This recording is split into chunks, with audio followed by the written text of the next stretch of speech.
Hello everyone, I'm Jonathan, also known as the Medieval Genie, and this is a viewer request, so hence the channel name. I'm just going to grant their wish. Excuse me. So, the person asked about how to improve their sparring in general with an arming sword. Now when we say arming sword, we're talking about this type of thing. Might be called a knightly sword, crusader sword, I've heard all sorts of names like that. But basically, it's this sort of medieval sword. So it's got a pommel, crossguard, straight double-edged blade, and usually, it does both cutting and thrusting to at least some decent degree, even though, of course, historically there were versions that cut better or ones that thrust better for various reasons, but they usually can all cut and thrust, at least to a moderate degree. So when we're looking at this, we should look at those key features. Although it sounds quite basic, these features have their advantages. So I'll go over them quickly. So with something like the crossguard, it should be noted that it's not the same as a basket hilt. So if I stick my arm forward, regardless of how the sword is positioned, although I can bring the crossguard into parry and it helps a lot with defence, it shouldn't be an excuse to not protect the hand and the arms at all. If I stick my arm forward, I've still got the forearms and the upper arms vulnerable, and also, from certain angles, my hands and fingers are also vulnerable. Of course, I can position the crossguard in the correct ways to make sure that from where the opponent's actually attacking, I'm guarding my fingers. But you should always bear that in mind when you're sparring with an arming sword. If you just put your hand forward and the sword forward, you've got a very open target. And I wouldn't call it non-valid for a person to deliberately strike the hands and forearms. Perhaps it's a bias from me because I do it a lot, but from my perspective, if it was a real fight or a duel or something like that, instead of trying to risk your life going in close and hitting, say, the head or the heart, you can start off by just striking bits like the hands and the forearms, not even with a sadistic point of view, just functionally. Even if the person's got all that adrenaline and can't feel pain at all, you just keep cutting at the hands and forearms until they can't physically use their sword anymore, and then they either surrender or you kill them, that sort of thing. So anyway, with that, you need to bear in mind the angles that you're using. So if someone's, let's say, cutting like this, if I've just got my sword kind of like this, I get cut in the hands. If I've got my sword forward like this, I'm getting cut in the hands. Whereas if I do something like this, whether they catch the sword around here, lower down until we're about here, even into something like a Fiore's crown, which is going like that with two-handed swords, and I reckon can also be done like this with one-handed sword. The opponent cuts in, and then they get caught on the cross. And this is very useful. I've heard before that this is called a cruciform hilt, which suggests that it's a crusader thing or a Christian thing.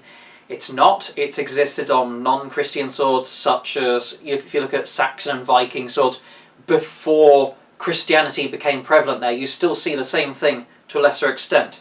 But the reason for this is twofold. One, when you thrust, a handguard just stops your hand slipping along and then you cut yourself. But two, especially of these bigger versions, it protects your hand and also provides a deliberate type of parrying. So the person cuts, I can go like this, catch the sword, whether it catches on the blade and slides down or whether they're actually getting caught directly in this sort of corner, doesn't matter. It's an angle at which you can defend. Now you can do this, I won't be able to show it properly because of course I'm going down to my legs, but you can do angles where it's trying to cut perhaps upwards and you've got the cross and everything all pointing downwards. You can have it upright, you can even have it like this, and you've still got a valid area to defend with. So that's part of what the cross does. Additionally, it is used for hooking. So let's say I bind with the opponent's sword, I can go around, and then normally at this point their sword might slip up and then we're free and open and we're just killing each other and no one wins. With a crossguard on the other hand, I'm pushing the sword down grab the blade or grab their hand. I'm free to do what I want while controlling the opponent's sword. Cross guards are fantastic things. Pommel kind of speaks for itself. It's for counterbalance, but additionally it is also a striking surface. So let's say I've done this action again, perhaps I grab the opponent's sword or their hand and then I strike them with the pommel. There is something called the murder stroke, so that's where you hold the sword upside down, you use the cross or the pommel like a sort of pickaxe or a mace. So if they're wearing armour, a sharp blade, yes, they're fantastic, but regardless of what they say about things like arming swords and katana and all sorts of things, they do not cut through steel armour, okay? Don't get that idea in your head. So sometimes you've got to use the blunt side and whack them that way. Or if you're a smart fighter, you can still use the sharp bits and target areas that are not covered by armour. Bits like armpits and the neck, etc. So with that pommel, like I said, of course, that murder stroke allows you to bash them mace style with a sword held upside down, but also pommel strike as you see fit, as well as, of course, the counterbalance. Now we will look at the straight blade. Now a straight blade hits earlier than a back curved blade. What do I mean by this? Now let's say I'm cutting, so here we are. Now if you're, of course, the perspective on the camera right now, my sword point is on line. If the point has met here by the time I finish chopping and I'm actually in range to hit you, this is enough. This is the cut and it meets. With a forward curved blade, it happens earlier, so the forward curve will be going like this. So by this point, the straight blade meets. With a forward curved blade, it could be more like this point where the blade meets. A lot of curved blades are actually back curved, so I've already hit you by this point in the turn, but with a curved blade going back, I actually need to go back to about here. Of course, the more extreme the curve, the more extreme the effect. Something like a katana or a military saber, well, a lot of designs anyway, were close to straight but had a more mild curve, so it's a lot closer to the effect of a straight blade, but you're still hitting later on that cut. With something like a tulwar or something else like that that's very extremely curved, of course, you're hitting a lot later.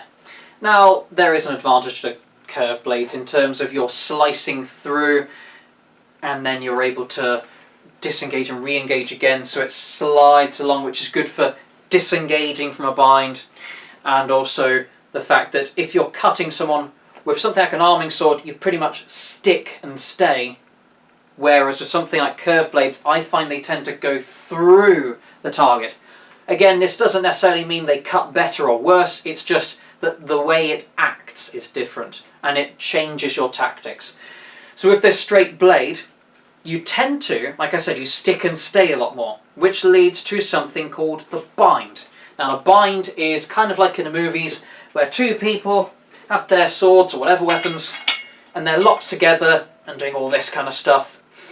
Now with a bind, I showed earlier that there are ways in which you can use the bind to your advantage, like putting their sword over your head with the cross, pushing it down, grabbing their blade and then cutting at them. That's just one example, but when you're in a bind, there are lots of things you can do. And the fact that an arming sword lends itself to that bind means you should learn to use it better. If you're used to more of this kind of distance action, just, you know, a free, as Fiore calls, a largo, which also just means free, your sort of stuff where you're swinging, you're defending, you're open, nothing's binding up, it's all free flowing and moving. With a bind, it stops. Now there is stuff that can still be done by both participants. Like I showed earlier, there are actions in which you can, for example, disengage and re-engage. You can deliberately push and then try to thrust. Those sorts of actions. I'll go into that in a different video because I already tried doing that and it just went on for way too long. But the point is, you need to learn to bind properly. Whenever you're using a straight-bladed sword like this arming sword. If you don't understand the bind, you're going to be at a severe disadvantage. Apart from that, yeah, I think that's everything. So, straight bladed, double edged, got the crossguard, got the pommel. So that's the action of the arming sword. Apart from that, it is one-handed. So you can bear in mind, like I showed earlier, although with a two-handed sword you can still disengage and use your second hand and just start using the two-handed sword one-handed. I tend to find that if you've already got that hand free, it means that with the arming sword it's more open, that you're just ready to immediately come out and do your grappling actions. So if you've ever seen unarmed martial arts such as your MMA, Krav Maga, Judo, all those things where you see people grappling, throwing, doing disarms, takedowns, that sort of stuff, to control the opponent using their bare hands, you can do that a lot more if you're only engaging your weapon with a single hand.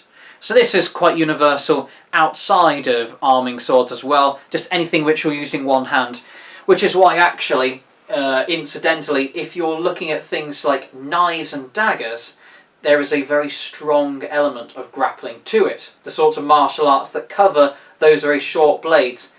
With something like an arming sword, or longer, you're staying outside of grappling range nearly all the time.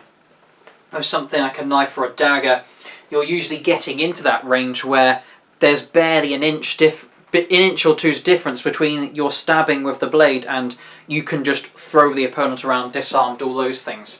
You know, you're ending up in grappling range immediately with a knife, whereas with a sword, ending up in grappling range might happen as opposed to will happen. So that's something to bear in mind with these, even though with their shorter length compared to something like a long sword or a spear, something used in two hands and much longer reach, it's going to end up in grappling range significantly more often. So yeah, that's the arming sword. I've just gone over those points in their most basic sense. However, I will do further videos going into more detail about stuff like binding, using the double edge, and stuff like that. So I hope you enjoyed it, and I shall see you next time. Ta-ra for now.